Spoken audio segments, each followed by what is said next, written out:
ಇದನ್ನು ಗಮನಿಸಿದ ಬಿಜೆಪಿಯು ಹಲವು ರೀತಿಯ ಕುತಂತ್ರಗಳನ್ನು ಮಾಡಿ ಚುನಾವಣೆಯನ್ನು ಶತಾಯಗತ ತಮ್ಮ ಸ್ಪರ್ಧೆಗೆ ಪಡೆಯಲು ಹವಣಿಸುತ್ತಿರುವುದು ಗುಟ್ಟಾಗಿ ಉಳಿಯುವುದಿಲ್ಲ. ಮತದಾರರಿಗೆ ಆಮಿಷ ಒಡ್ಡುವುದು, ಮತದಾರರಿಗೆ ಹಲವು ದಿಕ್ಕಿನಲ್ಲಿ ನಾವು ತಿಳಿದಿದ್ದೇವೆ ಆಮಿಷ ಒಡ್ಡುತ್ತಿರುವುದನ್ನು.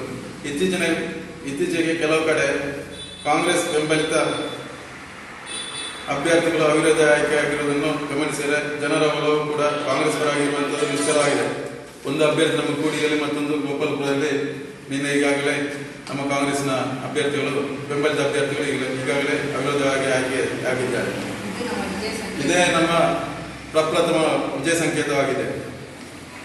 ಈ ಬಾರಿಯ ಗ್ರಾಮ ಪಂಚಾಯತ್ ಚುನಾವಣೆಯಲ್ಲಿ ಕಾಂಗ್ರೆಸ್ ಉತ್ತಮ ಸಾಧನೆ ಮಾಡಲಿದೆ. ಎಲ್ಲ ಕಡೆಯಲ್ಲಿ ಆಯಾ ಭಾಗದ ಹಿರಿಯ ಮುಖಂಡರು ಮತ್ತು ಕಾರ್ಯಕರ್ತರ ಸಮನ್ವಯದಿಂದ ಸಮರ್ಥ ಹಾಗೂ ಜನರಾಗಿರುವಂತಹ ವ್ಯಕ್ತಿಗಳನ್ನು ಕಾಂಗ್ರೆಸ್ ಬೆಂಬಲಿತ ಅಭ್ಯರ್ಥಿಗಳಾಗಿ ಕಣಕ್ಕಿಳಿಸಲಾಗಿದೆ. ಹೆಚ್ಚಿನ ಸ್ಥಾನಗಳು ಕಾಂಗ್ರೆಸ್ ಬೆಂಬಲಿತರಿಗೆ ದೊರೆಯಲಿದೆ. ಹಿರಿಯ ಮುಖಂಡರು ಜನಪ್ರಿಯ ನಾಯಕರಾದ ಜಿ.ವಿಜಯವರು ಕಾಂಗ್ರೆಸ್ ಸೇರ್ಪಡೆಯಾಗಿದ್ದು ಕೂಡ ಪಕ್ಷಕ್ಕೆ ಗಜಬಲ ಬಂದಂತಾಗಿದೆ. ಇದರ ಧನಾತ್ಮಕ ಪರಿಣಾಮವನ್ನು ಈ ಚುನಾವಣೆಯಲ್ಲಿ ಕಾಣಲಿದ್ದೇವೆ. ಈ ಬಾರಿ ಅತ್ಯಧಿಕ ಸಂಖ್ಯೆಯಲ್ಲಿ ಯುವಕರು ಕಾಂಗ್ರೆಸ್ ಪರ ಒಲವು ತೋರಿಸಿರುವುದು ಕೂಡ ಆಶಾದಾಯಕ ಬೆಳವಣಿಗೆಯಾಗಿದೆ. ನಮ್ಮ ಕಾಂಗ್ರೆಸ್ ಸರ್ಕಾರ ಇದ್ದಾಗ ಕೊಟ್ಟಿರುವಂತಹ ಹಲವು ರೀತಿಯ ಕೊಡುಗೆಗಳಿವೆ. ಅದನ್ನು ಕೂಡ ನಮಗೆ ಈ ಸಮಯದಲ್ಲಿ ನಾವು ನಮ್ಮ ಮತಗಳ ರೂಪದಲ್ಲಿ ಪಡೆಯಲು ಒಂದು ಸಹಕಾರಿಯಾಗಲಿದೆ. ನಮ್ಮ ಕಾಂಗ್ರೆಸ್ ಪಕ್ಷದಲ್ಲಿ ಕೊಟ್ಟಂತಹ ಹಲವು ಕಾರ್ಯಕ್ರಮ ಈಗಾಗಲೇ ಹಳ್ಳಿಗಳಲ್ಲಿ ಒಂದು ರಸ್ತೆ, ಒಂದು ಉತ್ತಮ ಚರಂಡಿ ವ್ಯವಸ್ಥೆ, ಮತ್ತೆ ಬಸ್ ಸ್ಟ್ಯಾಂಡ್ ಇರ್ಬೋದು, ಒಂದು ಜನಗಳಿಗೆ ಬೇಕಾದಂತ ಗ್ರಾಮ ಸ್ವರಾಜ್ಯ ಅಂತ ಇರುವ ಒಂದು 2 ಪಂಚಾಯಿತಿಗಳಿದ್ದು 319 ಅಭ್ಯರ್ಥಿಗಳು ಈಗಾಗಲೇ ಕಣದಲ್ಲಿದ್ದಾರೆ. 319 ಕ್ಷೇತ್ರಗಳಲ್ಲಿಯೂ ಕೂಡ ನಾವು ಬಹುತೇಕ ಎಲ್ಲ ಕಡೆ ಅಧಿಕಾರವನ್ನು ಹಿಡಿಯ ನಿಟ್ಟಿನಲ್ಲಿ ಎಲ್ಲ ಕೆಲಸ ಮಾಡ್ತಾ ಇದ್ವಿ.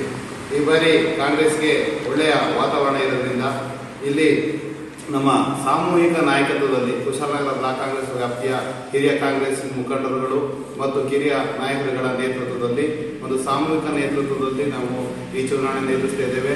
ಈಗಾಗಲೇ ಬಿಜೆಪಿ ಸೇರ್ಪಡೆಗೊಂಡಿರುವಂತಹ ನಮ್ಮ ಹಿರಿಯ ಮುತ್ಸದ್ದಿ, ಹಿರಿಯ ರಾಜಕಾರಣಿಯಾದಂತಹ ಜಿ.ವಿಜಯವರು ಸೇರ್ಪಡೆಯಾಗಿರೋದು ಪಕ್ಷಕ್ಕೆ, ನಮಗೆ ಕಾರ್ಯಕರ್ತರಿಗೆ ಮತ್ತು ಎಲ್ಲ ಒಂದು ಅಭ್ಯರ್ಥಿಗಳಿಗೆ ಒಂದು ಪುಷ್ಟಿಯನ್ನು ನೀಡಿದೆ, ಒಂದು ಶಕ್ತಿಯನ್ನು ತರ್ತಾ ಇದೆ. ಹಾಗಾಗಿ ಹಿರಿಯ ನಾಯಕರಾದಂತಹ ಎಲ್ಲ ನಾಯಕರುಗಳು, ಕಿರಿಯರು ಎಲ್ಲರೂ ಹೊಂದಾಣಿಕೆ ಮಾಡಿಕೊಂಡು ಈ ಬಾರಿ ಚುನಾವಣೆಯಲ್ಲಿ ನಾವು ಬಹುತೇಕ ಪಂಚಾಯಿತಿಗಳಲ್ಲಿ ಅಧಿಕಾರ ಹಿಡಿಯುವ ನಿಟ್ಟಿನಲ್ಲಿ ಕೆಲಸ ಮಾಡ್ತಾ ಇದ್ದೇವೆ. ಕೇಂದ್ರ ಸರ್ಕಾರದ ಬೆಲೆ ಏರಿಕೆ, ಕಾರ್ಮಿಕ ವಿರೋಧಿ ನೀತಿಗಳು, ಹಲವಾರು ವೈಫಲ್ಯಗಳು, ಕೇಂದ್ರ ಹಾಗೂ ರಾಜ್ಯ ಸರ್ಕಾರದ ವೈಫಲ್ಯಗಳು ಈ ಚುನಾವಣೆಯಲ್ಲಿ ಜನಪರವಾಗಿ ಜನರಿಗೆ ತಲುಪುವಂಥ ರೀತಿಯಲ್ಲಿ ನಾವು ಪ್ರಚಾರ ಮಾಡಿ ಅವರ ವೈಫಲ್ಯಗಳನ್ನು ಗುರಿಯಾಗಿರಿಸಿ ಈ ಚುನಾವಣೆಯನ್ನು ನಾವು ಸ್ವಾಭಿಮಾನದಿಂದ ಮತ್ತು ಈ ದೇಶಕ್ಕೆ ಕಾಂಗ್ರೆಸ್ ಪಕ್ಷ ಅನಿವಾರ್ಯ ಎಂಬ ಒಂದು ಸಂದೇಶವನ್ನು ರವಾನೆ ಮಾಡಿ ನಿಟ್ಟಿನಲ್ಲಿ ಈ ಒಂದು ಚುನಾವಣೆ ಎದುರಿಸ್ತಾ ಇದ್ದೇವೆ.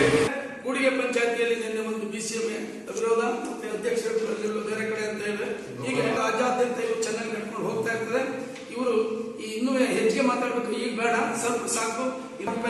ಆಮೇಲೆ ಜನತಾ ಪಕ್ಷ ಇರ್ಬೋದು, ಕಾಂಗ್ರೆಸ್ ಇರ್ಬೋದು, ಬಿಜೆಪಿ ಇರ್ಬೋದು, ಎಲ್ಲ ಕಡೆಗೂ ಎಲ್ಲಾನು ನೋಡ್ಕೊಂಡು ಬಂದಿದ್ದೀವಿ.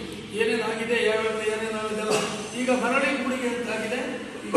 ಅದಕ್ಕೆ ಭಾರಿ ಒತ್ತಡದಿಂದ ನಮ್ಮನ್ನೆಲ್ಲ ಜಿ.ವಿಜಯರಾಗಲಿ, ನಮ್ಮನ್ನೇ ಆಗಲಿ, ಎಲ್ಲ ಬಳಗ ಚಂದ್ರಶೇಖರ್ ಅವರಾಗಲಿ, ಶ್ರೀಮತಿ ಚಂದ್ರಕರ್ ಅವರು, ನಮ್ಮ ಅಧ್ಯಕ್ಷರುಗಳು, ಇವರೆಲ್ಲ ಮಾನ್ಯರುಗಳು ಎಲ್ಲವೂ ಕರೆತಂದು ಇವತ್ತು ಅವರು ಬಂಡೆ ಅಂತ ಹೇಳ್ತಕ್ಕಂಥದ್ದಲ್ಲ, ಬಂಡೆ ಅಲ್ಲ, ಅವರು ಕನಕಾಂಬರ ಅಂದರೆ ಕನಕ ನೀನು ಕೊನೆಯ ತನಕ, ಕಾಂಗ್ರೆಸ್ಗೆ ಕೊನೆಯ ತನಕ ಮಾಡ್ತಕ್ಕಂಥ ಧೀಮಂತ ನಾಯಕ ಶ್ರೀಮಂತ ಡಿ.ಕೆ. ಶಿವಕುಮಾರ್ ಅವರು.